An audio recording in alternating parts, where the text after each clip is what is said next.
tonight. There's never been one this close since we've moved in. Evacuation orders as the Claremont fire continues its push through the Boise foothills. Don't wait until these things have already occurred. What you need to know about Ada County's new alert system and what those evacuation levels mean. Plus, things can change so rapidly. A look at closures and what's next as the flames torch through Idaho's most popular trail system.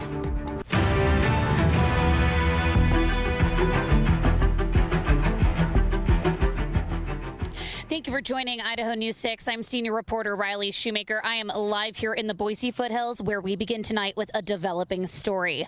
Tonight it is continuing coverage of the Claremont fire from Idaho's largest team of neighborhood reporters, bringing you more depth, more context, and more coverage from the communities where you live, work, and play. I'm here monitoring the situation after stopping by the Red Cross Evacuation Center earlier today in Boise, and we are also keeping an eye on several small fires in southwest Idaho, including a new fire in the Owahis with a red flag warning in effect. Chief Meteorologist Scott Dorval is going to join us in a moment with the details on those. But first, we're going to bring it out to our Brady Caskey, neighborhood reporter. He's joining us live from Lucky Peak with the very latest on the fire. Brady. Yeah, Riley, we've been out here for hours here at Lucky Peak watching helicopters come and fill up these big buckets of water to take over and dump on that fire. Now, the latest updated number for the acreage is 6,509 for that fire, and that's from BLM that says that. We also checked in with Chad Klein with BLM to take a look at what the outlook for the whole fire is looking like. We're looking better than we were 2 days before, and if we can get through a good wind event and that kind of stuff, we'll be looking even better. Now, Chad said that they've got about 200 personnel on the fire, fighting it on the ground, from line crews with chainsaws to dozers and by the air. But we've been out here for hours and hours, and it's very, very, very hot. It feels like it's like 1,000 degrees. I'm melting. But we're going to go to Scott Dorval, and maybe he's got the real number. Scott, what's it really looking like out here? Yeah, we're in the mid-90s. In mid-90s, you know, we're going even hotter than that. Yeah, you're feeling it outside. That's why I saw you drinking your bottled water earlier. Important. Got to stay hydrated when you're out in this heat. Certainly firefighters are battling the heat as well as the fire. This is the red flag warning that Riley was talking about a little while ago, and this is to 8 o'clock tonight. This goes up into southern Elmore County because of these lightning strikes, so new fire starts are possible. Remember, we had a red flag warning yesterday. Look at the fires that started in the Owyhee Mountains, west of Jordan Valley, near Rome. Out in the Steens Mountains, there are some small fires burning as well, so we'll keep an eye on these. The chance for some new starts right here. Of course, here's the Claremont fire, sending some smoke to the north, but the smoke will billow back into the valley overnight. Here's the latest picture I want to show you. Starting to see some of the plumes picking up. Not as bad as much as yesterday. Firefighters are really doing the best they can to try to knock this thing down. But again, it's that afternoon heat, and there'll be active burning there. Again, most of it is on the other side of the ridge here. We're at that 96 degrees, humidity at 16%. We're going to peak with our heat over the next hour around 97. When you take a look at our Alert West situational awareness platform, the camera from Schaefer Butte looking down here to the northeast edge of the fire, it's not showing huge plumes of smoke, which is certainly good news. Maybe the firefighters are getting a certain good effort on that. Got a severe thunderstorm warning in a remote area of central Owyhee County. These lightning strikes will mostly all slide to the east, but will send some wind to the west that could reach the fire later this evening. That's what fire officials are alluding to, so they're going to watch out for that here. These are the hot spots now. This is the Ada Canyon County line right here, the Ada Boise County line. They burned a fire line along the Ridge Road there at Boise County to hopefully stop this fire. But this is the evacuation just west of Roby Creek. These are the set evacuations right in here, and we're going to watch these hot spots as the fire goes. You can see trying to make a run to the northeast and also a run in this direction. The red area here is the fire perimeter. So temperatures in the mid-90s today, staying hot. Forecast for the rest of the evening will slowly slip through the 90s, hoping we don't get too much wind. 62 overnight tonight. There'll be a little bit of a breeze overnight tonight, and then temperatures in the mid-90s tomorrow with sunshine again. We're not really going to get too much of a relief from the heat, but it will be a few degrees less hot. Riley, we'll send it back out to you for the latest. Well, Scott, you mentioned those evacuation orders that are still in effect over by Roby Creek. For some neighbors, the Claremont fire isn't just something they are watching from a distance. It is in their backyards and it is forcing them from their homes. I caught up with neighbors impacted by the evacuations in place near Roby Creek. Check it out.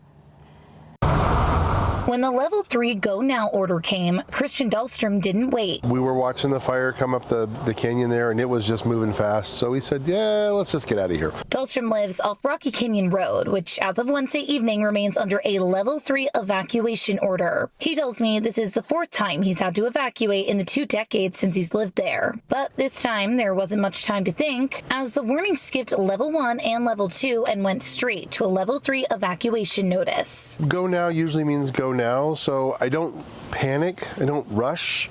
You rush, you forget things, you do things wrong. Just walked around the house, picked up the stuff we needed to get. We knew where the fire was, so it wasn't like it was burning on our door.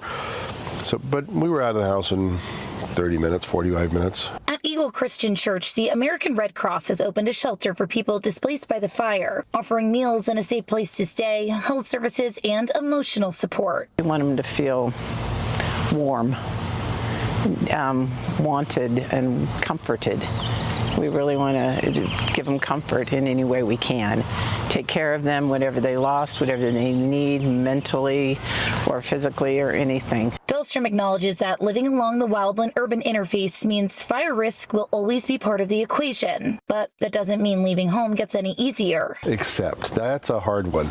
It's not really something you like to accept. It's something you know is a risk. He says he's grateful for the firefighters working to protect homes, but hopes neighbors will continue getting timely updates as conditions change. I know they're doing their very best to stop the fire, but they're not doing a very good job at informing the public. So if you find yourself wondering what is it that these evacuation levels mean, our Sophia Cruz is going to break down those different evacuation levels for you. Sophia. Idaho has standardized its statewide evacuation alert system to limit confusion when every minute counts. I'm Sophia Cruz with your full breakdown. It's simple. Your local sheriff's office issues the warnings. The 3 stages are ready, set, go. Level 1, or ready status, means there's a threat in your area. You'll want to have a plan for leaving. Keep your gas tank full and have any medications handy. Keep an eye on local alerts and Idaho News 6 for updates. Level 2 is set status. Danger is significant and you need to be ready to leave at a moment's notice. Gather your things and prepare your home. This may be the only notice you receive, so trust your gut. It's always better to leave too early than too late. And finally, level 3 means it's time to go. It's too late for any extra packing. You'll need to leave as quickly and safely as possible. Ada County neighbors now have a new way to receive emergency alerts right to their phone, whether it's a fire, evacuation, or severe weather. Throughout the month of July, the Ada County Sheriff's Office is encouraging neighbors to sign up for Ada Alert. Officials are phasing out Code Red, the county's previous emergency notification system, after it experienced a data breach. Signing up only took me a few minutes, and neighbors can register online anytime. Along with the home address, users can also add another location like their workplace to receive alerts from multiple areas. Don't wait until these things have already occurred. Plan ahead, sign up with Ada Alert, and make sure you can get those messages when it matters. Leaders say it's especially important during wildfire season to receive emergency notifications as quickly as possible, and those alerts could save your life. Popular trails on the Ridge to Rivers trail system are closed after the Claremont fire continues to burn. I'm your neighborhood reporter, Norma James, with important safety information for anyone who's planning on hiking in the area anytime soon.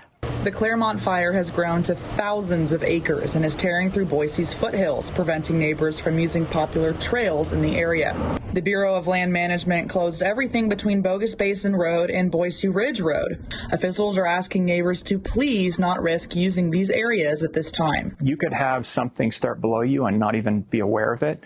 But the Bureau of Land Management is confident that their closures will end soon. It's anticipated to be lifted on July 11th at 11:59 p.m.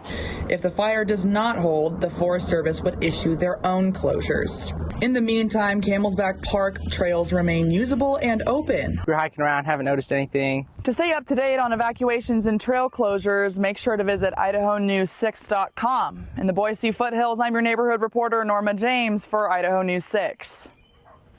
This is expected to be a challenging wildfire year. I'm senior reporter Roland Barris, and as we've reported, Idaho remains under a statewide drought emergency declaration. Here's a look at the latest federal data. Parts of southern Idaho facing exceptional drought. The National Interagency Fire Center in Boise forecasting above average wildfire potential across southern Idaho this month, with conditions only worsening across the Pacific Northwest over the next month. Smokey Bear said it best, only you can prevent forest fires. Most fires are human caused, and it's up to all of us to help manage the wildfire risk this year. It can be as simple as properly disposing of cigarettes, minding your trailer chains, putting campfires dead out, and shooting responsibly.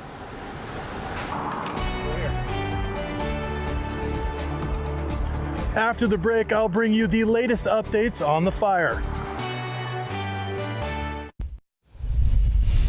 The Ada County coroner identifying the victim in an ongoing murder investigation on the Boise Greenbelt, as police warn the general public to take extra safety precautions. So according to Boise was pronounced dead at 8:41 a.m. on Monday, not long after police found his body on the popular pathway on the north side of the river near West River Street. Police are not sharing how he died to preserve the integrity of the investigation, but they are seeking a suspect and asking the public for any information or surveillance footage that might help the investigation, including anyone you might have seen acting strangely in that area between Sunday night and Monday morning. No detail is too small, and all credible leads will be investigated. In the meantime, police are increasing patrols and asking neighbors to walk with friends and stay aware of your surroundings. A friend of the family has started a GoFundMe to cover general funeral costs. We're going to send it back out to our Brady Caskey, who is still at Lucky Peak. He is bringing you live updates. Brady, what's the latest on this fire? Yeah, Riley, it's hot out here. It feels like it's 1,000 degrees, and we've been watching helicopters come by and pick up big buckets of water to go dump on the Claremont fire. There hasn't been any updates in acreage since we started our show here. The current number sits at right around 6,509 acres. And like I said, this is, I can't imagine what the firefighters are dealing with all that gear on, digging line, it's sitting in a bulldozer, stuff like that. But they are all hands on deck. There's about 200 personnel in different roles out on that fire, according to BLM. But Scott Dorval may have a little more insight on what the weather situation is looking like. I feel like I'm melting out here. Scott, how's it going? Sizzling temperatures going on. That's right, Brady. You're in the mid-90s. It gets hotter later this week, although we get a little break tomorrow. Coming up in just a moment, I want to show you this. We're going to have some wind coming in this evening out of the west. Firefighters are concerned about winds coming out of the east. I'm going to sort which one of these is going to win and what impact will this have on the fire. I've got that plus my extended forecast, which is a sizzling one, coming up. Scott Dorval with your Idaho News 6 forecast.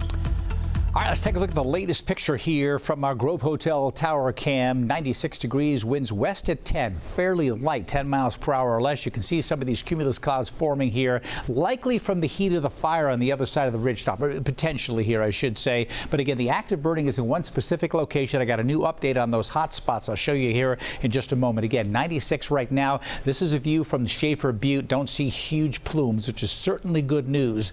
These are hot spots here from our Alert West situational awareness platform, but I can tell you right now that it's all burning on the front edge of the fire. I'm going to get a closer inspection of that for you here coming up in a moment. I want to show you the latest Doppler radar, though. Big cluster of thunderstorms with a tremendous amount of lightning here. Red flag warning in this location, and these lightning strikes continue to move towards the northeast. There's some good rain with us. Let's hope it's not starting new fires like we have been seeing. There's been some severe thunderstorm warnings, like one here near the Burley area right now, and we've had one in here as well. This is remote Owyhee County. This could send some gusty winds towards towards the west as it goes by. They may run out of steam before they get to the fire, but there is a front coming through tonight. Around 7 o'clock, we could see an increase of breezes coming in from the north and west. Here's that red flag warning because of lightning strikes that we mentioned. The latest strike showing up right here. We'll keep an eye out for the potential of new fire starts. This goes till 8 o'clock tonight. The thunderstorm threat tomorrow should go further to the east. Now, this is our evacuations map, but it shows the latest hot spots here. Notice they've put a fire line right here, Boise Ridge Road, and they've potentially knocking the fire down, at least trying. It's trying to make a run up here to the north. But look at this heading towards this zone right here. These are all the hot spots right in here, and you can see it pushing into one of the set zones right here as far as the fire. So we'll have to see if any of this changes here coming up. So they're concerned about, again, pushing down towards this area. See Robert Creek coming over the main ridge line here and down the other side. So this is what we're going to continue to watch as we go through the evening and keep you updated. This is what I'm talking about later. About 8 o'clock tonight, maybe a little earlier than that, we get these westerly breezes. These for easterly winds, pretty strong, but they may just run out of gas before they get there, and then this will come through. Let's hope we don't get a 1-2 punch, because then that shifts the fire around. But this wind is going to fan the fire more in that direction from northwest to southeast. And so this is what they're going to be dealing with overnight tonight. There is still going to be some wind around that firefighters are going to have to deal with. It won't be turning calm like it typically does. So keep that in mind. I'll keep you updated. Temperatures in the 80s for McCall. Upper 80s this weekend. And for the Treasure Valley tomorrow, we drop that temperature a few degrees with that breeze coming in that I mentioned. And that's, again, is what firefighters are concerned about. Temperatures in the mid-90s tomorrow. That's the coolest day on the extended forecast here as we go up to 100 for Friday, Saturday, and pretty close to 100 right through the extended forecast all the way through Tuesday and Wednesday of next week. Those cancers for which there are screening, we can catch early and we can cure. After the break, we'll look at some of the risk factors for cancer and the importance of early detection in tonight's Wellness Wednesday. In tonight's Wellness Wednesday, where we're healthier together, we're talking cancer. According to Idaho Health and Welfare, 8,500 Idahoans are diagnosed every year. And as Dr. Daniel Meltzer explains, genetics play a big role, but so do our habits. About 10%, a little more, of those 50,000 that have been diagnosed currently smoke. Almost 10% report being heavy drinkers, and about 1 in 4 report effectively no exercise. There is hope with early detection. Talk to your doctor about your family history and be sure to get those regular screenings.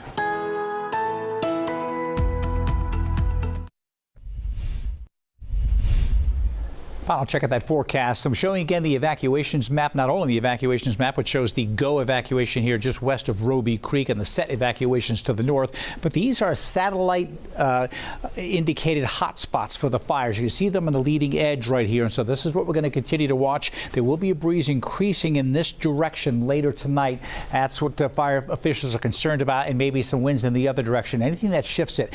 Don't see huge plumes, which is always a good sign. Maybe firefighters are getting a grip on things. Going to keep you updated on that as we go through the evening. Stay with us. We'll be back at 6 o'clock. In the meantime, look at this extended forecast. High temperatures near 100.